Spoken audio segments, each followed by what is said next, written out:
The IPA Awards has served as a really good survey for me on what's happening in the Asian region. I think what's important and exciting about the awards is that it takes a pulse on what new photographers that are coming out of the region, what are the pressing issues, the concerns of young and veteran photographers, and how they are pursuing it in their different visual languages. Of course, the form of photography has changed, so it was also really interesting for me to see, even in the sort of documentary realm, how people have tackled issues, from the traditional photojournalist style to sort of more abstract interpretations of social issues. And in the art category, I think that was really quite an eye-opener for me as well, on how the form and how image making was utilized by photographers from different countries.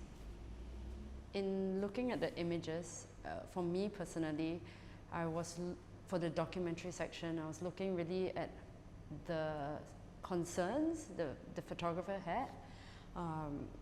Not just that sort of rigor in which a photographer might approach a work, but also, was he or she bringing anything personal or refreshing or exciting to the body of work, especially in this very image saturated environment. It takes a lot more to stand out. So what is this person's agency, urgency and personal take on something? I think that's very critical. It's not sufficient to just go in and take some nicely composed shots. It has to be so much more now. As the exhibiting partner for the awards, what's really exciting for me is the opportunity to present these works to the Singapore audience. I think we are still, as a community, we're still in the infancy of really understanding how we utilize the medium.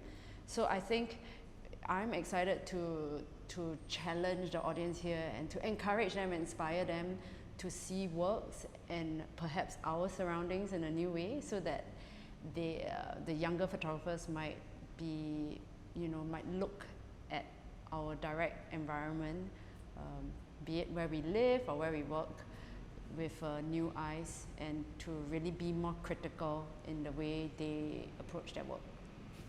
As a whole, I think there were a lot of very thoughtful and exciting works by women photographers in all categories. I would be keen to see even more, hopefully in the future, especially in the documentary section. I think perhaps photography, as a medium, traditionally, at least documentary photography and photojournalism is still quite male dominated, but there are, a young pool of photojournalists and independent documentary female photographers who are doing very exciting work. So I hope that they do take the opportunity to, submit their projects for future editions of the awards.